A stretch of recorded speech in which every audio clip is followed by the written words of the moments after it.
Hey, this is Crystal B, Nicole Garcia, and Christine Rodriguez. We're 3 millennial moms and longtime friends who met working in radio. And we really partied in clubs together. Now we're deep in our mom era, but we're still popping bottles. Hey, this is Nightclubs to Nightfeeds. We are back with another episode of Nightclubs to Nightfeeds. Back. Season 2. We're back, and we have a very special guest, April Mayorga. Mm-hmm. You are a marriage and family therapist. Yeah. Talk to us. Tell us what that means. What is your specialty with that? And I can't wait for all of the help you're going to bring us. Right, literally. Yeah. So I'm a licensed marriage and family therapist based in California. So I support people throughout the state of California.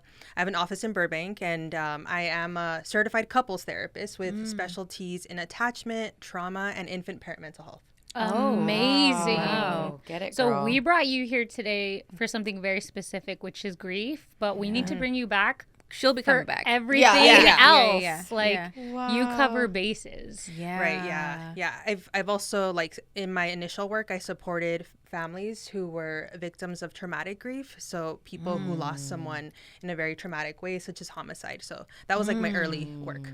Oh, wow. So Yeah. you've been in this. Yeah. Yeah. Wow. And how many years have you been doing this? Probably now 7 or 8. Nice. I haven't. Yeah. And COVID you're a feels like- mom. I'm a mom of a 12-month-old baby girl. Oh my gosh. Still breastfeeding. Yeah. So doing it all. Yeah. Doing it all. Yeah. That's amazing. Wow. Okay, well, I'm going to get straight into it because we have lots to discuss with you, and we are just focusing on grief today. So I think it started in this last December when I lost my dog, who is like our child, right? Mine and my husband's child. And it came out of nowhere. It was sudden. She wasn't an old dog. She was 7 years old. And I remember texting the girls because I'm now a mom, and I've lost people before, and I've lost pets before, but never as a parent.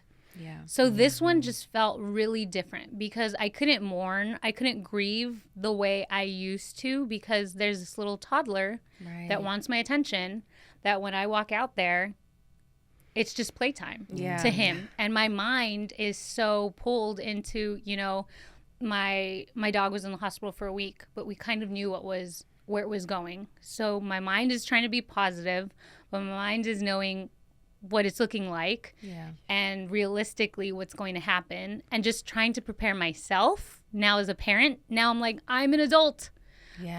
I can't lean on my parents, but it's just different, I am like one of the heads in this house that this little boy is looking to for comfort, for snacks, for playtime, for everything. Yeah. So that was really hard. And I remember texting the girls like, we need to discuss this because this is a different layer of parenting. Wow. That I wasn't expecting, that I wasn't prepared for, and that I don't know how to handle.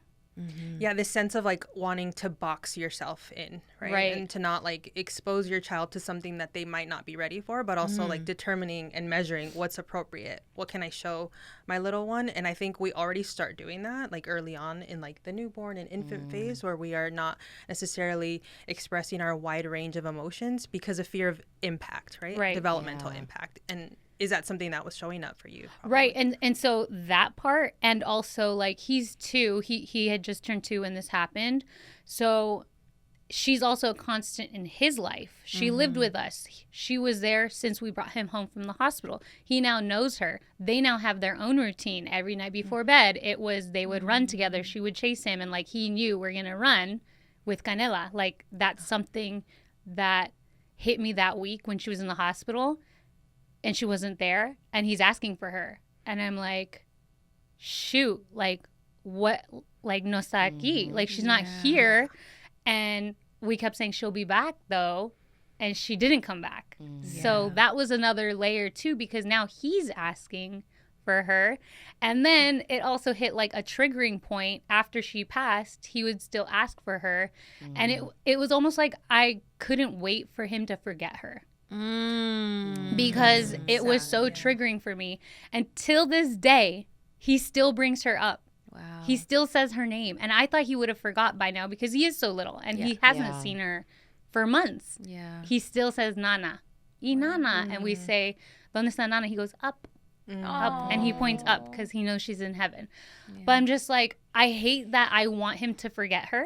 Yeah. And my husband's the opposite. He's like, I want him to remember her. And I'm like, I don't, because it hurts me even more. Yeah. Absolutely. So I think like a big part of that piece is just understanding like the part of you that maybe feels challenged about your hurt.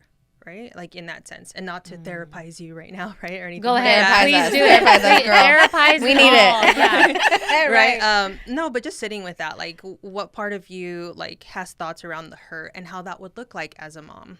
Yeah.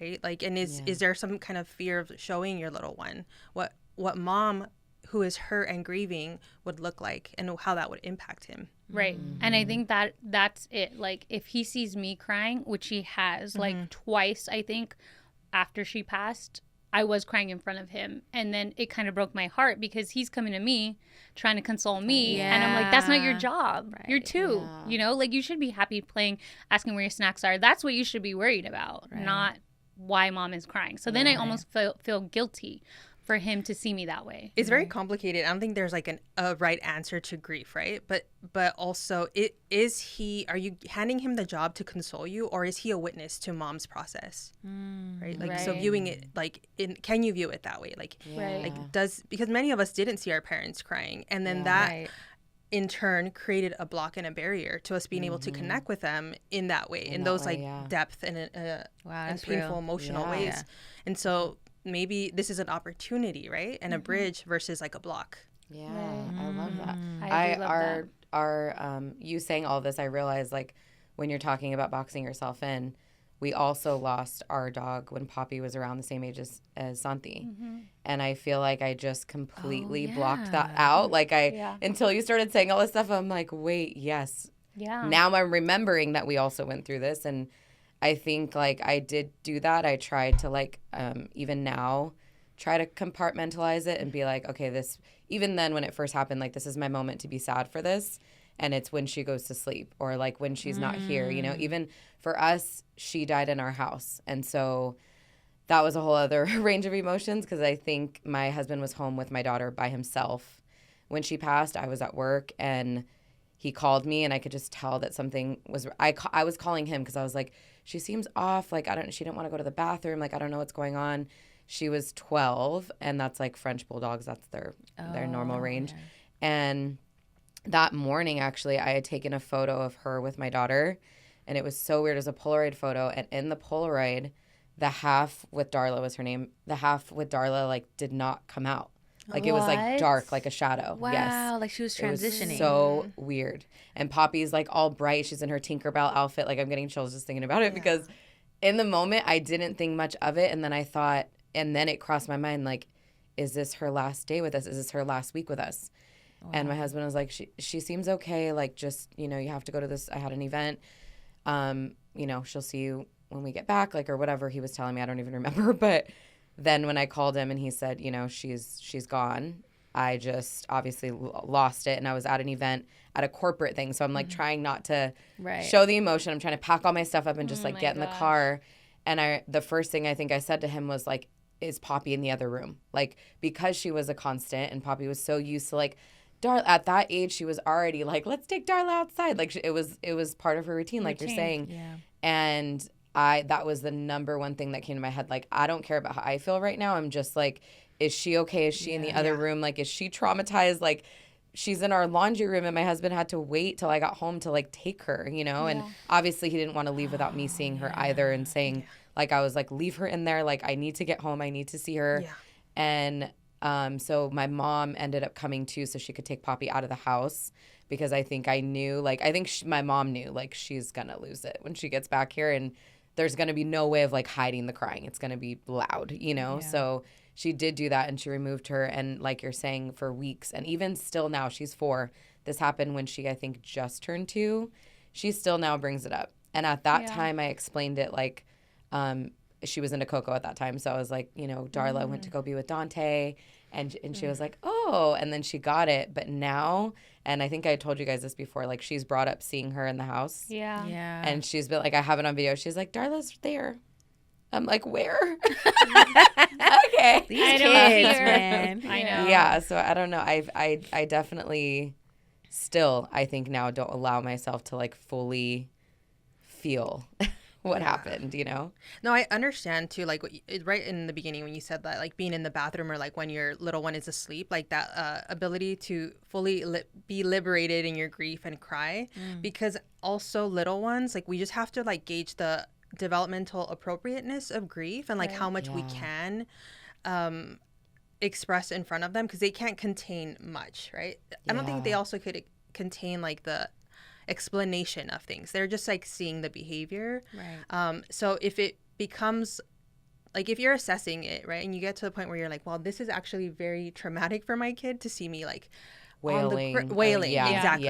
Yeah. Or it might not be culturally appropriate too. It just also culture varies too. Yeah. So like just like monitoring that, like what's appropriate. Can my child see me in tears, you know, covering my face with my hands? Like, is that okay? Like things that you think are okay for their age to understand. Yeah. Yeah. Because a lot of times I think now, even because she does bring up Darla, and she will say, like, when we're out places, if we go somewhere, she's like, yeah, my dog Darla, she's at home. I'm like, and then the person will ask me like, oh, how old is your, I'm like, she actually passed away a couple years ago, you know? And so sometimes I'll get home and I do feel emotional, or she'll bring her up at home and I start to tear up, and she notices now, and I'm like, Mommy misses Darla sometimes, just like you miss Darla, because she's told us, you know? And I'm like, I know we both miss Darla, and sometimes it makes Mommy a little sad. And so sometimes it does make me cry a little bit. And she's like, well, that's okay, Mommy. She tells me she's coming back. No. I'm like, she's like, she's here. I just saw her. What are you talking about? Yeah, she didn't go anywhere. So I That's think crazy. She like, does that because I still do that. Like Yeah. I lost this dog, but I had 2 dogs, and like when I see people out with dogs, I'd be like, oh, I have dogs at home too. Or like my son will be playing with the dogs out, and I'm like, oh, I have dogs at home, so he's used to it. They're like, oh, what are your dogs' names? And I'm like, Canela and Ray, but like one is, and then I'm like, do I get into it with this stranger? Right. Like, one passed away, so I really only have, like, you know what I'm saying? But I never, like, I still include her. Yeah. I have 2 dogs at home, and like, I think that's just the level of like, there's levels of dog parents as well. Yeah, like some dog parents, it wouldn't be a thing. Like I have these dogs tattooed on me from years ago. Like this is how important they were. Mine and my husband's first children. Right. You know, so that was a really big thing. And then that happened, and I'm telling the girls, like, this is the next level. And they hadn't experienced anything like that yet. Right. Fast forward 3 weeks, my friend gets murdered in January. Unexpected, completely. Like, I mean, obviously, but like just violent and very public, very in the news. And that was hard because I had just seen her. And I had just found out I was pregnant. And I remember when my husband and I saw her, I was like, we should tell her that we're pregnant. And it was so early, like I was 3 weeks pregnant. And he's like, no, it's too early, because we've had miscarriage before. So we're like also very secretive. You know, we wait to share that. And we didn't tell her. So she passed away. And now I have like this guilt from not telling her, and also mourning her now, that still grieving my dog, and now grieving this human that like I knew, who was taken way too soon. And I think this was like the big difference for me, is like losing a grandparent, because I have lost my grandparents, and that traumatized me like very much. But this was different because this was a peer, and this is like somebody that was like, it just wasn't her time, you know? And that we were probably not going to see justice for years, if ever. So dealing with that also is like when you lose an elder, I feel like you can say, but they had a great life and they lived, you know, all of their dreams out, and they did all of these things. And with her, she wasn't a mom yet. She always wanted to be a mom. So those were like our real conversations that we were having. And I was just like, she always wanted to be a mom. She never got that chance. And just thinking of all of those things and all of those conversations, and like, how do you grieve that, or how do you cope with that? Yeah, it's hard to like reconcile emotionally, again, a traumatic loss like that, like especially homicide, right? Like, and they are very different. It sounds like your grandparents' loss like was different, you know, your pet was different, and your friend, all in very profound ways and in painful ways. And the thing about grief is like it's just not linear. Like you're going to feel the waves of it depending on the situation, the year. It could be like I you know, when I used to work with families, it would be like this year felt better. Like I think I'm like starting to feel some relief from my grief, and then the next year just they pivot, you know, and then they feel a lot more pain and a lot heavier too.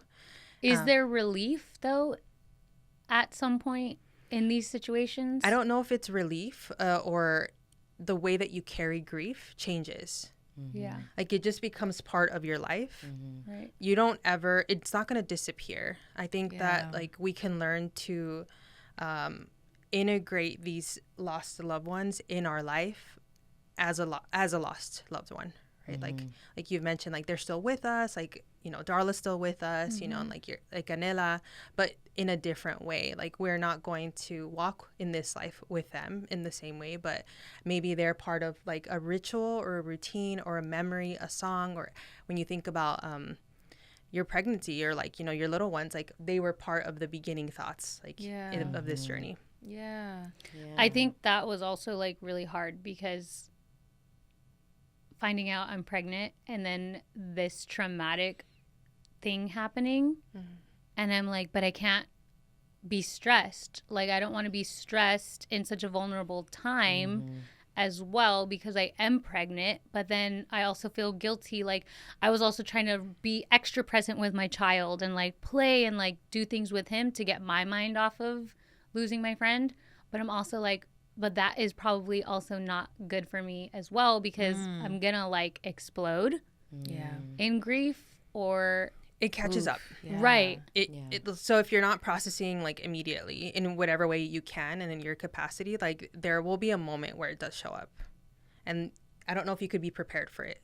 Like, you know, you just have to allow it and then let yourself know that you need something, right? And it might not be like, well, I need to put it away again because I need to cook dinner and do the next thing. Like, sure, you absolutely have to. I think like as parents, like we're not given that grace. We have to move on with life and our routine. But channeling it, like sitting with it and saying like, I do need to find a moment for this because it could be harmful if you don't. Right. Yeah. What would be some helpful exercises to be able to do when you're ready to process your grief? Because I think as somebody, you know, all of us have experienced it in different ways. Like when I think of processing that grief, I feel anxious. Like I feel like, I don't know, then I just might lose it if I actually give my grief the time that it needs. What might be something that you can like prompt that we can sit down, maybe journaling or like however it is that might be working towards the end goal instead of just being like, okay, I might just lose it and like not be okay the next day to continue parenting. I think, again, it depends on the type of loss you had, right? Okay. So you can do like more everyday things where it could be journaling, like writing this loved one a letter. It could be like during your that's a tough one. That one. Yeah, That's really I'm not hard. there yet. It depends. I can't even look at videos of Canela. Like, yeah, I can't. My husband will like send me stuff and I won't open it. Yeah, because it's like it's too fresh. It's too fresh. It's triggering. It just could take a while. And I think like I had also like a huge pet loss too, like some years ago. And that was I did so much therapy for that too. Like it was so hard. And I remember my sister giving me a bracelet and it had engraved his face. Yes. And that helped me to carry him. Did like, it? In a bracelet. Yeah. I've seen those on TikTok Shop. This is probably Etsy. Yeah, but like TikTok Shop has really cute ones. And my husband is also grieving and mourning the loss of our dog too. They were like, she was obsessed with him. So I was thinking of getting him a bracelet with her picture. Like, and I'm like, I don't know. That might be triggering for him because that's too much for me. Like if I got that, I wouldn't be looking at it. So I don't want to do that for him. I don't know how he's dealing with that as well. Yeah. What would be some tips for a partner or a close friend that is grieving as well? Because like I see him grieving. Yeah. And he's a little more upfront with his grief, which I love. Like he just cries. Like I walked downstairs yesterday and we have her paw, her imprint of her paws and her urn, and he rubs them every day, and he talks to her, and like I'll hear him talking downstairs, and at first I'll be like, huh, are you talking to me? He's like, no, and like I realize he's having a moment, and so now I just like kind of let him. Yeah. And I came downstairs, and he was having his moment, and he was like crying with her, telling her about his day or whatever he was telling her, and I'm like, damn, like I don't even do that because I don't even want to let myself get there. Like I don't want to be sad. So I really just like try to forget it. It's painful when you open that box of grief. It hurts. But I also think it's like such a way to honor the people that we loved. Is like feeling the pain and sitting with that and saying like, this is how much your memory means to me still, and like the impact you had in my life. So I think like finding moments, if we talk about the everyday, like to sit with the grief, as painful as it is, like because the pain, like if you ask yourself, what is this pain about? The answer might be, this is because you meant so much to me. Right. Man, listen, that part, because for me, like my experience, well, I don't want to. No, go ahead. Yeah. So this is just the timeline of things. Right. Yeah. Timeline. I lost my dog. I lost my friend. And I'm sharing. December, And then January. December to January. Yeah. And then when I lost my friend, I went back to the group chat and I'm like, you guys, this is now even a whole other layer. Like it happened so differently. It's like a human that I just saw that I was going to share these important things with. Like, we got to talk about this. Right. A month later, February 6th, my abuelita passes away. And so, and now this is like, we're seeing grief and death happen in so different ways, right? For my abuelita, she was 93, I believe. She was in hospice for many years. And so we have been experiencing long grief for years. So the experience of like, okay, I can't call my abuelita. I can call her, I can talk to her, but I don't know which abuelita I'm going to get today. And then seeing my mom grieve, her mom, of like, she can hug her mom, but her mom isn't necessarily hugging her back. And so then we got the call that my abuelita has a couple days. So then I'm texting them, like, I don't know how I'm going to be in this next week. So every day, like, they're checking on me, and every day I'm like, I'm okay. I'm not okay. Was that triggering for you? Because I like wanted to check in on you, but I'm like, I don't know if that's too much because the way I handle things is like, I don't want to handle them. So I'm like, I want to text Nicole because I want her to know that like I'm thinking of her and that I'm here for her. Right. But I also don't want to be like, how are you? Like, And I think that's a big thing with anyone experiencing grief, like having friends who, I've had a friend who's lost a husband, like, et cetera. You know, it's like, you think, okay, what if they're in a moment right now where they're happy and they're not thinking about this thing? And then I text them and then they're thinking about the thing, you know? So like, how do you be there for your friends while also being sensitive to the fact that maybe in this moment they're not thinking about what you're thinking about, you know? Yeah. If you lose someone, I don't know if you stop thinking about them, right? Like it is it's a constant. Wait. That is very true. Oh my gosh. Yeah. That. Okay. It's like a constant, right? It's like right there. It never leaves. So you texting them is Jesus. I am with you in this. Like I've also not lost sight of your pain in this. Oh, Jesus Christ. For me, the way that I explain this to my fiance is that it felt like, you know, when you're editing a video, I mean, everybody's a content creator now. So like when you're editing a video, there's like splices, there's like a line and you're like splicing, right? And there's another line and you're splicing this clip and you're splicing that clip, right? So there's many other clips. So the way I'm visualizing this is like, okay, with my son, with my fiance, by myself, my abuelita feels like since I've lost her, she has been the constant track behind every single thought that I have. She's right there. And also I have ADHD. So I have like all these thoughts, but she is like the quiet, steady thought that's behind every single thought. So, but in this week that I'm talking to the girls or checking on me, and I really appreciated both of them texting me. And we have a group chat, but then they both individually hit me up. And I loved it because then I could talk about, after she passed, I could talk about, you know, what I was feeling. Right after it happened, we actually came in here and we shot a couple episodes, or we shot an episode, and I was fine. And I realized I was not processing any of it. And so like I was like fine, like you guys could see, like I didn't lose anybody. But then it didn't hit me actually until we got the date of her funeral. That fucked me up. Completely fucked me up. I was deep in the trenches of funeral preparation. I was creating her obituary. I was creating the photos, the posters, the slideshow.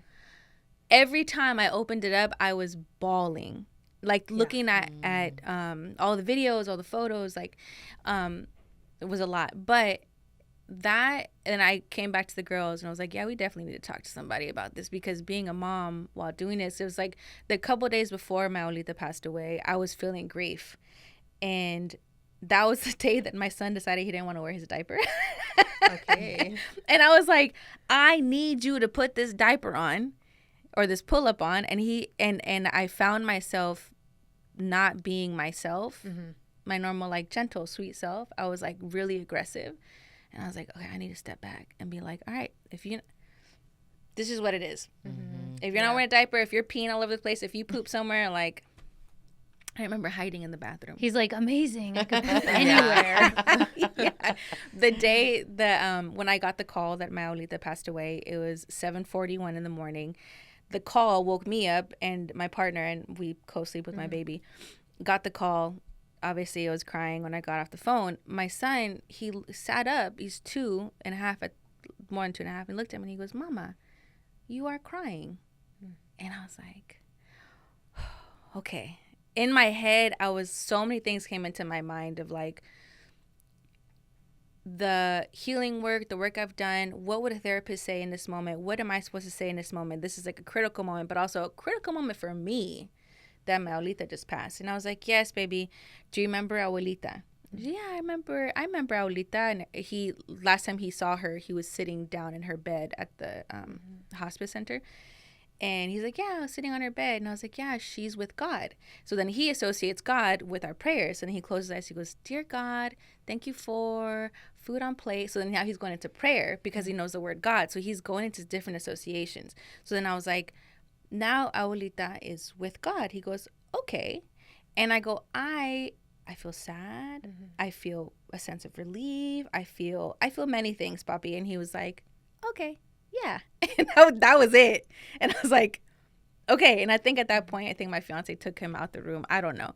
But there's multiple times where, to your point of like, how do we know at what point is too much, is not enough? When I would cry, I let him see me cry. Like, I don't think I did like big cries in front of him, but he would just come up to me and be like, Mama, you are crying.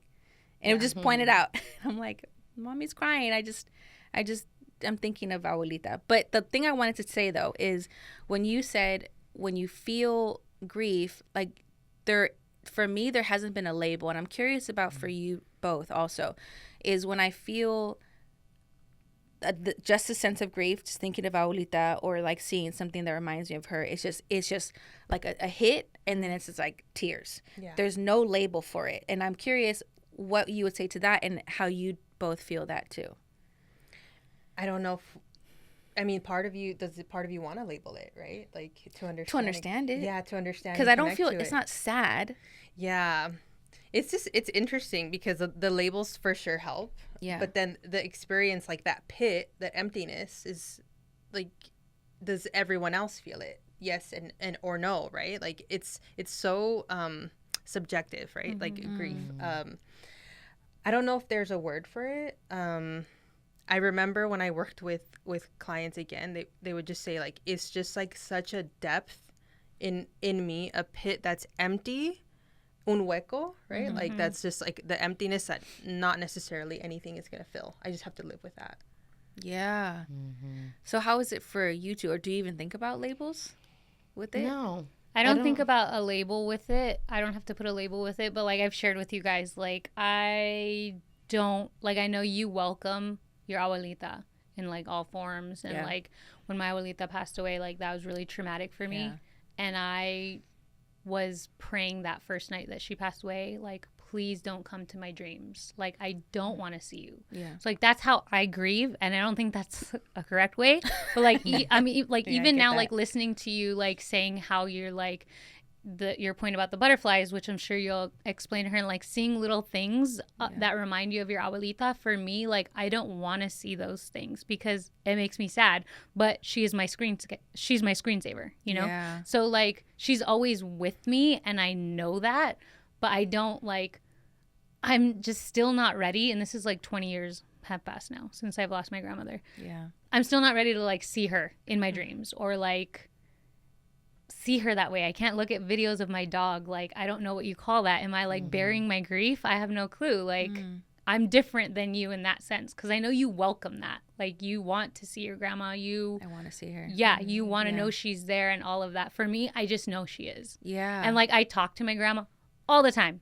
Yeah. Like, more than like praying to like God, I talk to her. Yeah. All the time. Same. Yeah. Yeah. And I've had this conversation with my cousin too about that too. It's like, we know she's not God, but like we talk to her a lot, or like ask her to hook it up. Like, you know, to make sure, because I know her and I know she's around, you know? And I think a really big thing for me is I don't want my son to not know her. And my son met her 3 times. And so I know he's not going to remember her forever. And he's like from, I think, I don't know, 8 months, I think the first time he met her, to 2 and some change.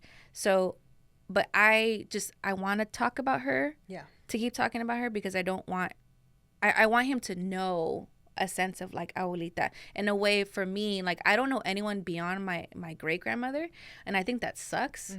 That it almost feels like, dang, they lived a whole life, and I don't even know their names. You know, I want my son to know her name. I want her to know more about her. I want her, you know.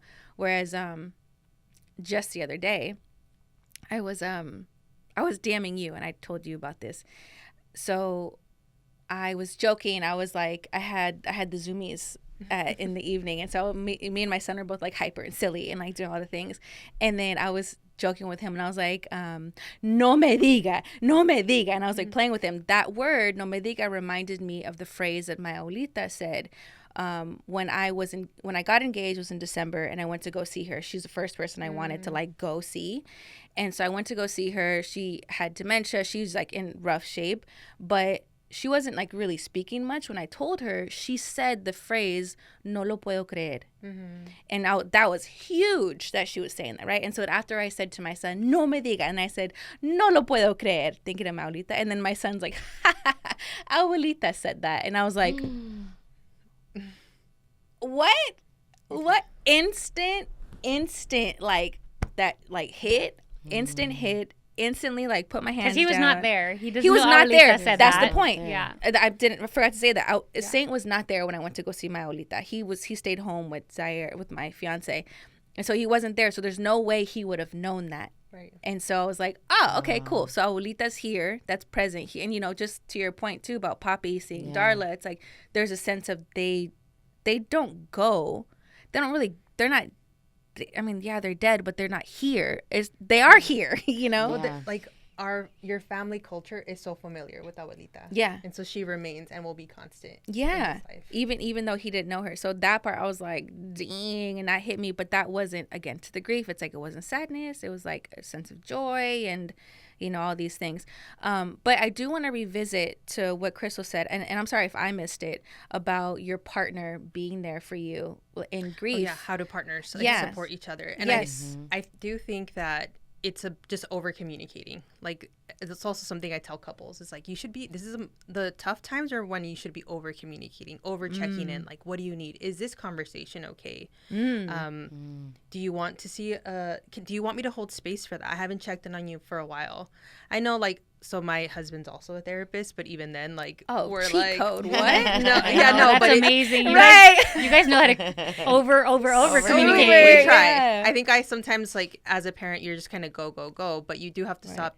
And he's reminded me, hey, we haven't talked about said topic. So it's like, I love I love that. That's amazing. Copy like, paste. awesome. Right, like forgetting, you know, like even my birth, right? Like that was like, hey, we haven't talked about how traumatic that was. I was like, oh yeah, that part. Was it traumatic? Wow. It was. especially for him, I think, but especially for the man. Seeing For that. him, isn't that crazy the way that happens? Yes. Because my husband till this day will be like, I'm so traumatized from. Yep. Right. I think there's like My a grief. husband I'm like, too. excuse you. A grief in what you expected things to turn like, and like they didn't. Yeah. So that part. So we that shouldn't part, be upset at them for that. Is what you're saying? I am. What? Right? Like you're traumatized. Right. Yeah. Let's just say it is real. It is real. Like they do have like partner grief, traumatic grief from that. But I guess we'll compartment. We'll get there. We need to Next get episode. there because now that I'm having like number 2, I'm like trying to prepare him. Like Baby if number 2, things go this way again or the way that we don't expect, which they will not go as expected. Right. Yeah. Like what's happening here? I love that. Get it together. Yeah, like I'm like a the pre-check-in. We're pre-checking Yeah. in No, and that's we on smart. your feelings. And with everything, like with grief, with big life events that are going to happen, yes, I know conversations are not going to prepare you in the moment. Like you kind of, your nervous system goes like haywire, right? When you're like in it. Yes. But just having moments of slowing down, right? Because we don't have that. We don't like that's why therapy is like a scheduled hour to slow down, because otherwise we will not give that to ourselves. Like we just can't afford it, right? In our routine and in our parenthood. So That's so real. So checking on each other, like, is this okay? Or even like I think like sometimes we'll see something about a pet or a dog and like we'll be sad about it. Or like so my dog passed away and then 3 days later his grandfather passed away. Wow. So we were like doing that and then got on a plane to Mexico, and like I was crying about my situation. Right. And he was crying about obviously like his grandfather.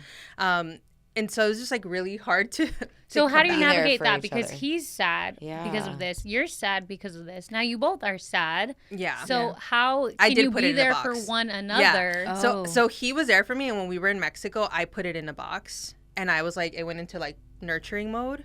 Yeah. And then when I had moments to myself, I did process, and I was crying about my grief. Did you also then process with him Yeah. later or during we okay. kind of like, it was a strange year, like Yeah. to be honest, like, and Were you already a mom then? I was not. Yeah. Okay.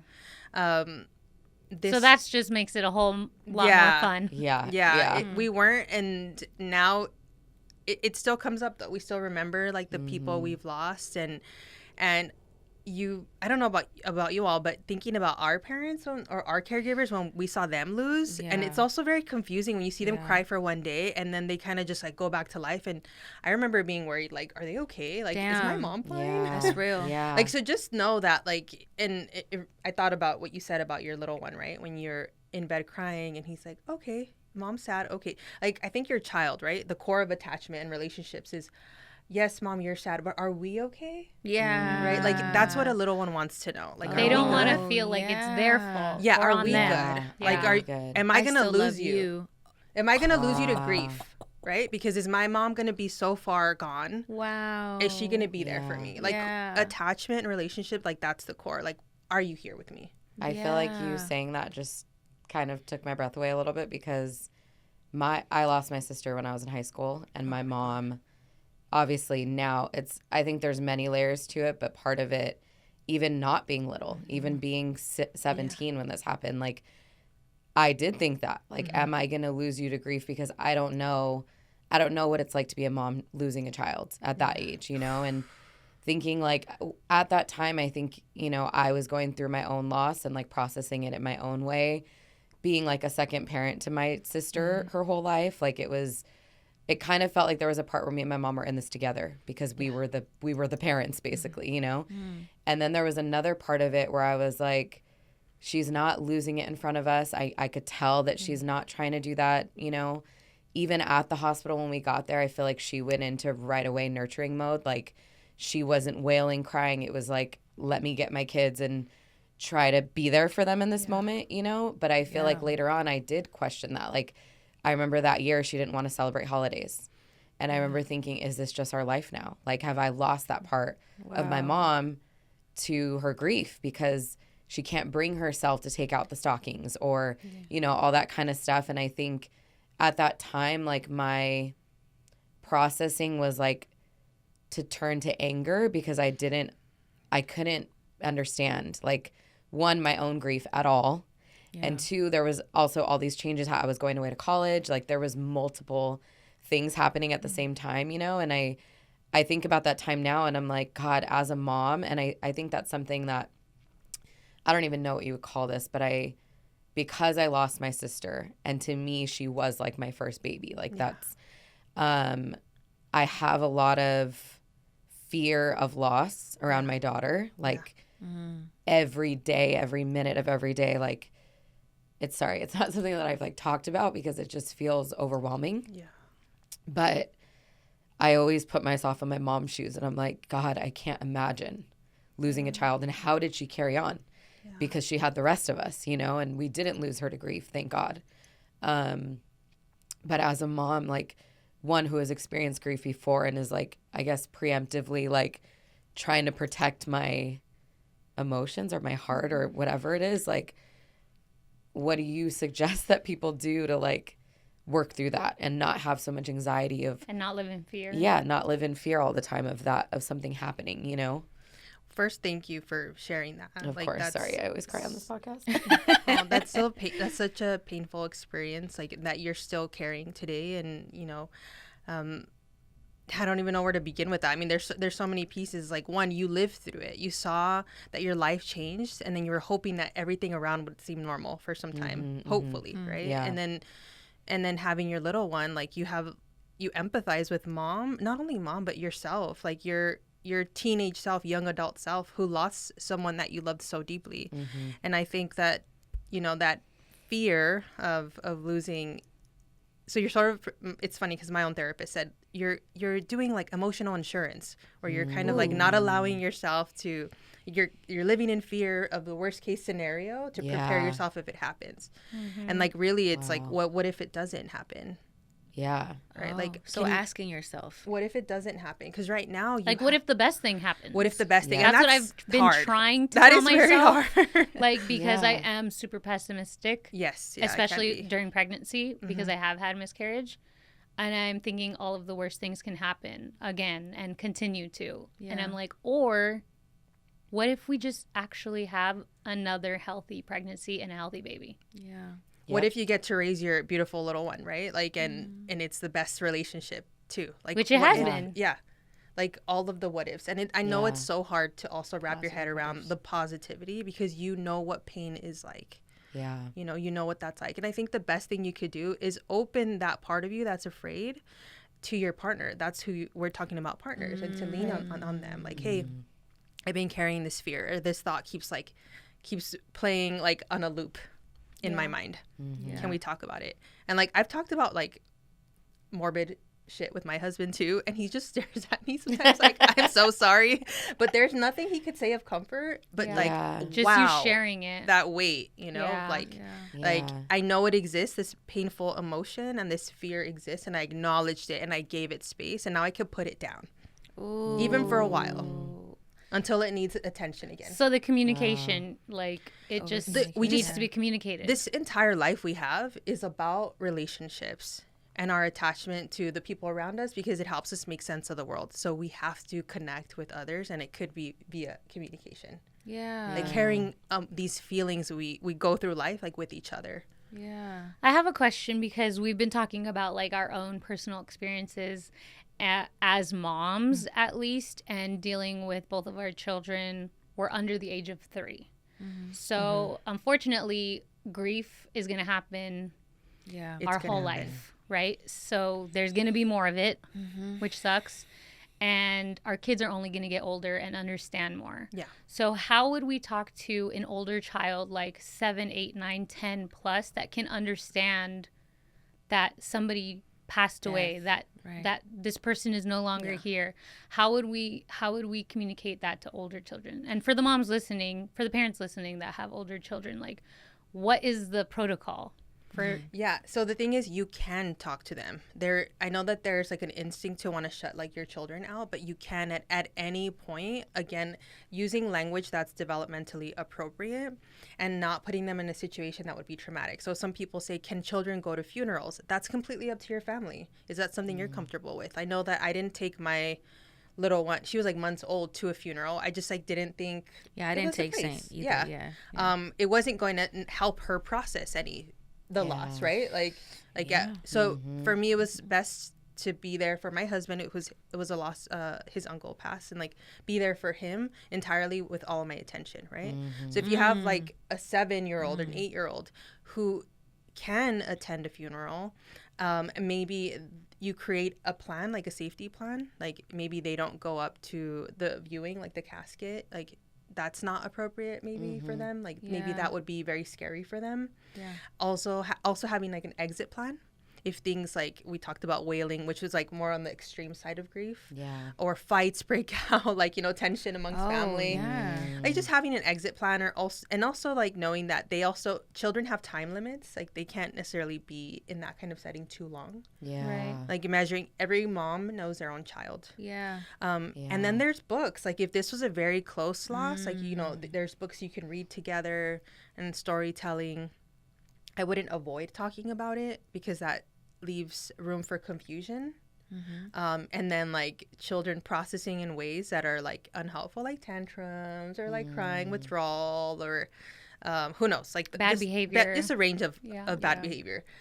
So including them in that, because now you said I thought about like, now we're the moms, and then we're the tias, and then we're going to be the abuelas eventually. Like we do have to get it together, right? Like how do we have to like, what is our plan? Like what's the plan? This is our first dipping our toes into this grief, and our kids are so small. So they're like they see mom crying, they're observant, but like they don't carry that. They're not like, wow, I wonder why mom was crying today. You know, it like happened and it's gone.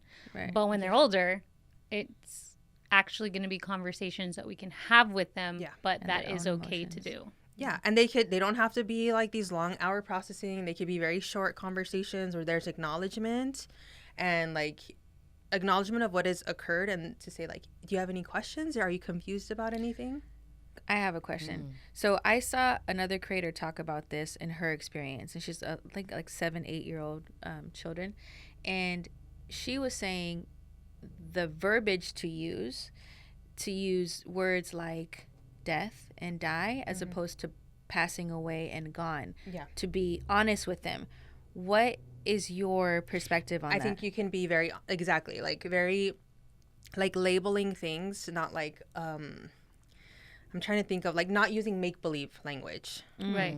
Like they've disappeared, or like they're floating or flying in heaven. Like if that's, again, aligned with your family culture, then using that. But also like kids are going to ask more questions, and that might be why did that happen? And you could, because they're literal.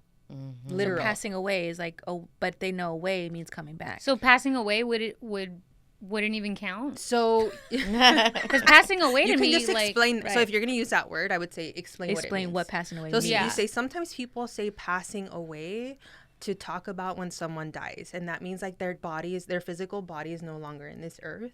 You know, their body was sick, you know, and it didn't work anymore, and so like they're no longer, their soul or their body is no longer in, you know, connected in this world, and they've transitioned. And some people don't like the word soul too, like the non-religious people, right? Or like find that, because I worked with clients who are not religious. They're like, I don't use that word with my children. We're very literal, like very science. So that's why that like, no, right? It's depending on your family. What do they normally say? Like what would be their body doesn't work. Like they passed away, their body was sick and it broke down and it's no longer functioning and they've passed away. Like I just don't like using the word died, because it means that like it's not here. They're not here anymore. And I feel like they are here. You know, like I feel like passed away is like they passed away from here. They passed away. They transitioned. Right, but they're still here. I like that word for me. Yeah. Like, so every it's very personal, right? Like dead just seems dead. Yeah. Dead is dead and it's not coming back. They're not with us. They're not. And like to me, my abuelita is here. She's with us all the time, even with my son who never met her. Like she's not dead. Death feels final. Passing away, it's like their spirit and soul. They're still here with us, not in human form, but like they're still present. Explaining that.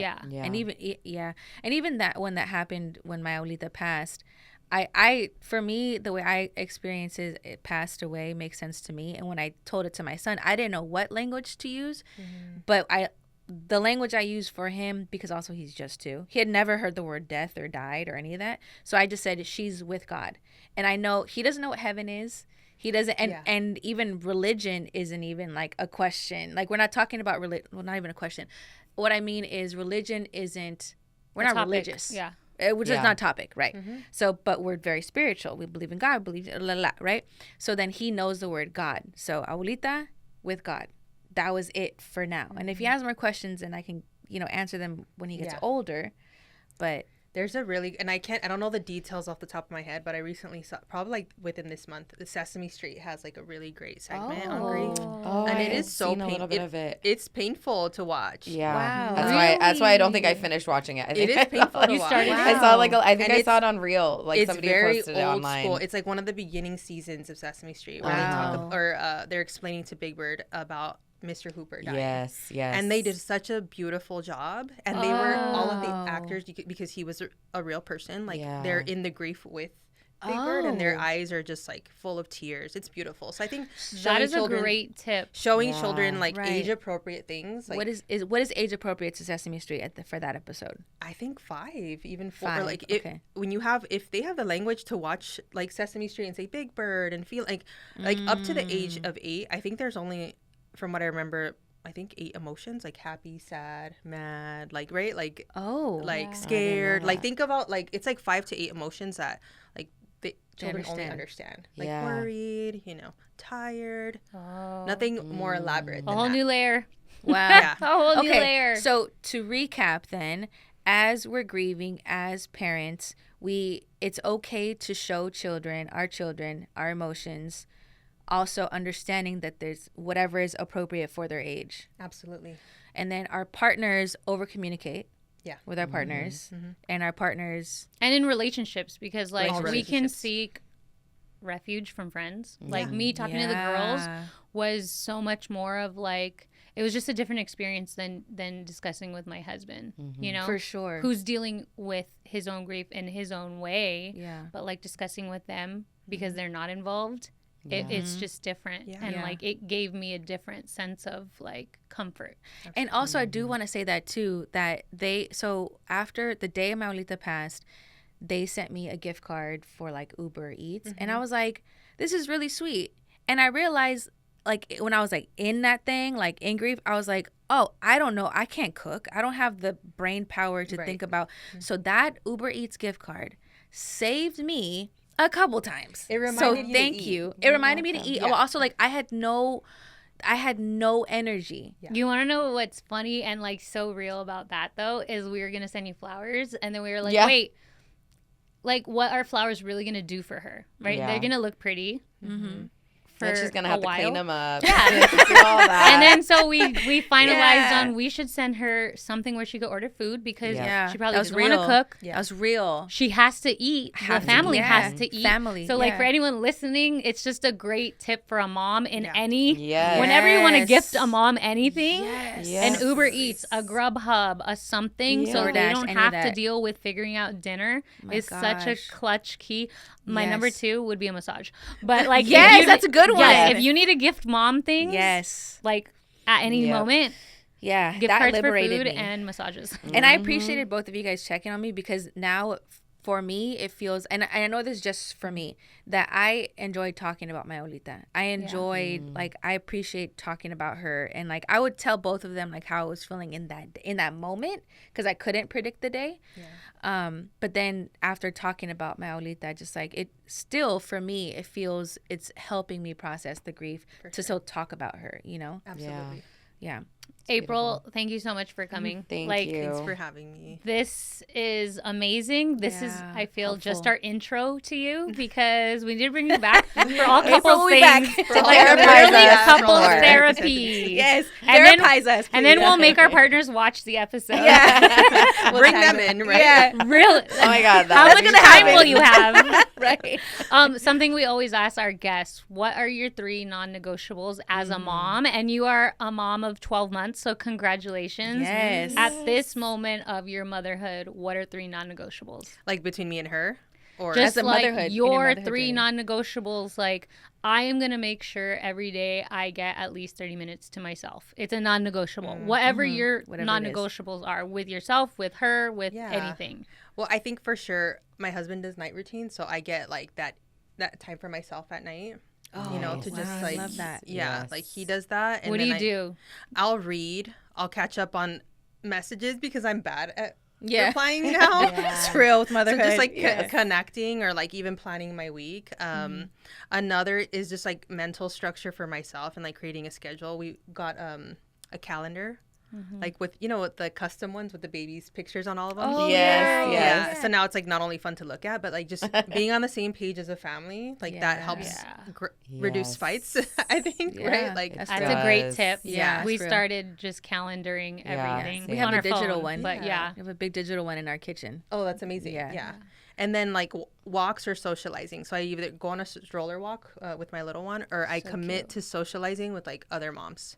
Oh, that's hard for me. Have you found a good mom community? Absolutely. Awesome. I have multiple communities that I did not think I would before being a parent. I was like, I don't know if that's going to happen for me. But no, I've gone and I have some where I live, like in, you know, the Montebello area, but also in like support areas like the family room in San Marino. There's like a family dedicated space. So there, or also when you sign up for like parent things, just like connecting with other parents, like moms there. Yeah, that's amazing. Yeah, that's awesome. These are some great ones. non-negotiables. Yeah, those are great ones. Yeah, you're like, I don't know if I have any. Amazing ones. Yeah, amazing really ones. good. Well, thank you so much. You. It has been amazing wonderful. having you, and I can't wait to get you back in for couples counseling. literally. Thank you. Hey, mamas, thanks for watching. Make sure you subscribe, like, comment, and check out all of our other episodes. Find us at Nightclubs to Nightfeeds. That's Nightclubs, the number 2, and then Nightfeeds. And we'll catch you on the next episode.